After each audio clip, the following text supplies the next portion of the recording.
Hey there, cats and kitties. I am the Blues Man, Johnny Blues, and with this video, I'll be discussing my thoughts on episode 3 of the anime series Myriad Colors Phantom World. And for those who've been following my coverage of this particular series, I never really intended to cover it episodically. I still am really not sure if I'm going to. It's just kind of been an episode-by-episode basis that I've wanted to come on after each episode and talk about it. And in the case of the first two episodes, it was really a love-hate framework for me.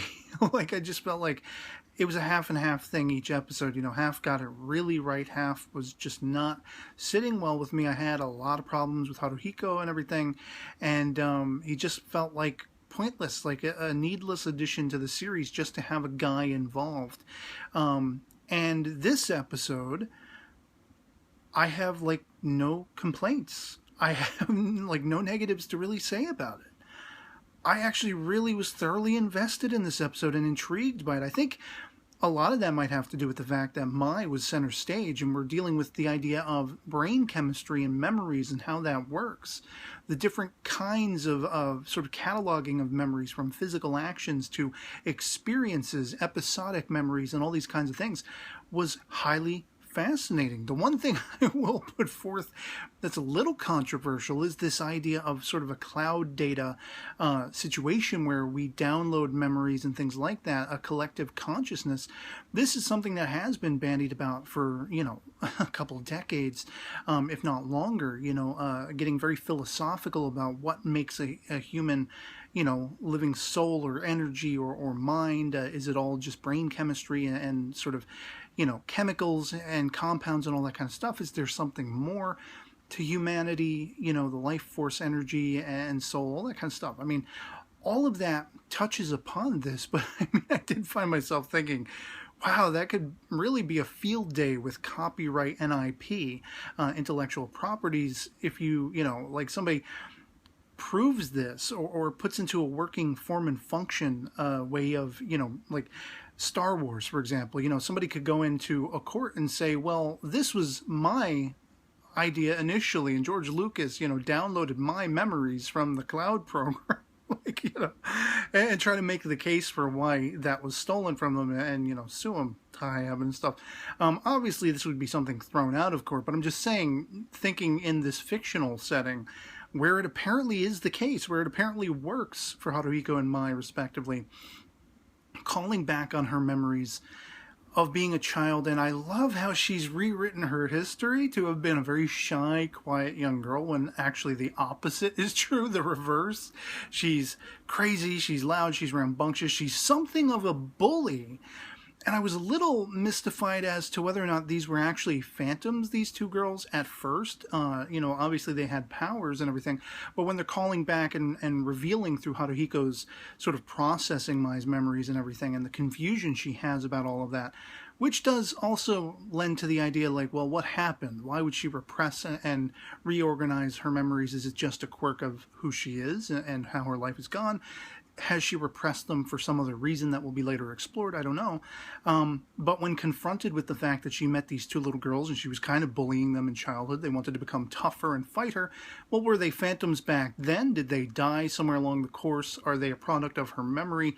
Wasn't quite exactly explained where they came from. You know, like they were just sort of haunting people in order, because they knew it would lead her back to them and they could challenge her again and all that kind of stuff. All right, it's pretty cut and dry, but I mean, where did they come from? Like I say, were they actual living little girls at the time? Can phantoms grow? Is this a product of her evolved sensibility, the age she is now, and encountering them again? Like, were they reawakened in her, what she's been doing the last couple of episodes, you know, being part of this phantom sort of ghost-busting club? Like, I'm not exactly sure. And then we also have the added question mark of who this little girl with the bear is. Could she be the catalyst? Could she be the one who set this forth and put this into motion? Because she seems very enamored with and taken aback by, you know, Haruhiko, Mai, and all that kind of stuff. And she seems really fangirlish over Mai especially. And that whole double dragon, like, working in unison thing, which kind of harkened back to me, you know, like Pacific Rim, where you have the two people who have to pilot the giant robot by getting very much in simpatico in mind and everything, and share memories and all that kind of stuff. So it was an interesting play on that. And once again, touching on that cloud memory thing, well, somebody could have stolen that idea through the cloud memory, you know, downloaded false memories, whatever you want to say. Like, I just think it was really highly creative, this episode. It was action-packed. It was exciting seeing Mai coming to the fore, getting to know her a little bit more. And Haruhiko, I've been bitching and bitch-slapping verbally this character since episode 1. I loved his involvement in this episode. He was pitch perfect. I you know, like, being able to meld minds with her, being able to become an integral factor, and even the little comedy bits toward the end where Ruru is, like, asking, you know, what was the age she first started wearing a bra, and, you know, what's her size and everything like that. Like, that made me chuckle, you know. And there was a little bit at the start, but there was less emphasis on Haruhiko, you know, basically manhandling Ruru and everything. And that just still bothers me a little bit, but I got much more bothered by it in the previous episode, because it just seemed like there was a level of anger, like genuine rage behind what he was doing. It was less comedic and a little more, not malevolent, but just, you know, the idea that he was doing it angrily and forcefully, that didn't sit well with me. If it's just sort of in fun, and we see the character bouncing back and surviving it, and she gets her own jabs in, and it's played for laughs, then I'm not really bothered by it that much, you know. And just all over, all around, this episode was that much more intriguing to me. And then we have Reina as well, who is an intriguing character. And she does seem, you know, when we first met her, one of the things that intrigued me the most about her was that she was reserved. She was kind of nervous around other people. And we're really delving more into her. She's observing and kind of jealous over the idea that Haruhiko and Mai have to team up together. They're going to have a closeness between them. She's kind of put off by the idea that they're going on a date to understand each other and reinvigorate all of Mai's memories from childhood, going to this fairground or whatever it is, you know, and go on rides or see a movie and all this kind of stuff. She wants to feel like she's part of a family as well. And that definitely calls back to that mystery element with her character when she first debuted. I was like, what's going on with this girl? It seems like she is on her own in some way, shape, or form. And whether through the course of her power, being able to suck into oblivion, you know, phantoms through sort of just actually sucking them in, you know, with her mouth and everything. Just, she's a very intriguing character, like what's going on with her. And that's the basis for where I'm left at the end of this episode with her character. We got some more, you know, getting to know Mai in this episode, getting to know who she is, getting to know what her background is, that she has these repressed memories. And it does lead me to suspect, because we also had hints of this. This was one of the things I was expounding upon, saying I really was attracted to this idea. We got this with Haruhiko in the last episode, where he is alone. They all seem to be alone, and they're, you know, there is a unification that is burgeoning as they become a group, as they become used to each other and familiar with each other, and they become friendly toward each other, because it seems as though, you know, where are his parents? What's going on? Are they just away? Is he living on his own? Even if they are just away, whatever it is, maybe if they were there all the time, he's still very much lonely. He still feels like he's on his own. Nobody understands how he uses this artwork to summon phantoms. And we had the little sort of, you know, puppy again showing up in this episode. And luckily they didn't linger on that too much. I thought it was funny, you know, just blink and you miss it, and there's the pup again and everything. You know, the Kid Icarus dog, I call them. But everything was that much more intriguing, because I felt like everything was much more well mixed together. You know, they didn't linger on jokes. The jokes were funny when they kind of just doled them out and kept moving.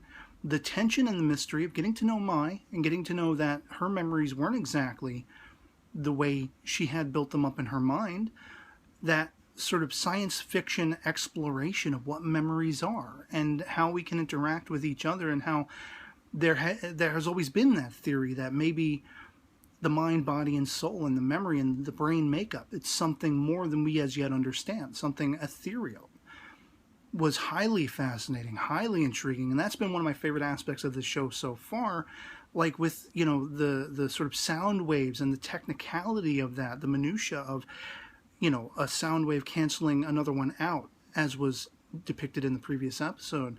Minaze being another character who we didn't see in this episode, but she is another character who's dealing with being sort of an outsider, feeling like an outcast. And all of these characters in one way or another are lonely or feel like an outcast, and the unification of them coming together seems to be the foundation of this journey. More of this, please. More episodes like this. If every episode from here on out are like this, I can see talking about it every week, being excited about it every week. I'm not going to sugarcoat when I feel like something isn't working for me. I'm going to tell you straight out why I don't like a thing that I don't like. That's just me. It's just my own personal opinion. Feel free to disagree, agree, whatever. Basically I had somebody making the case that I was wrong entirely about the series. Everyone was boring and annoying and all that kind of stuff, because that's just the kind of series it is. And this episode, I feel like, is a 180-degree turn from all of the problems I had with the first two episodes. They actually managed to stretch the things I liked about the first two episodes the entire length of a full episode. No complaints. The only complaint I could conceivably have is if this doesn't continue, this level of quality and awesome sauce doesn't continue to the next episode, whether in part or in full, I'll be back next time probably bitching about it. But no bitching this time out. Loved the episode. Nothing but high praise to say about it. Love to hear from you guys in the comments below. If you've seen episode 3 of Myriad Colors Phantom World, I know some people have been very much in agreement with me about the problems with the series. Some others not so much. Let me know in the comments below if you have been agreeing with me about the annoyances of this series. Did this episode win you over like it did for me and turn you around as far as, I mean, all the promise, all the capability they've had, and I felt was falling short in the first two episodes, this whole episode lived up to that potential for me. I can only hope it continues. I doubt it will, but I can only hope that it will. And so, yeah, anything goes in the comments below. Love hearing from you guys, having that conversation. Whether we agree to disagree or not, anything goes, as I say. So, yeah, otherwise, that'll be pretty much it for me on this. Hope this video finds you well, and I'll catch you all later. Peace.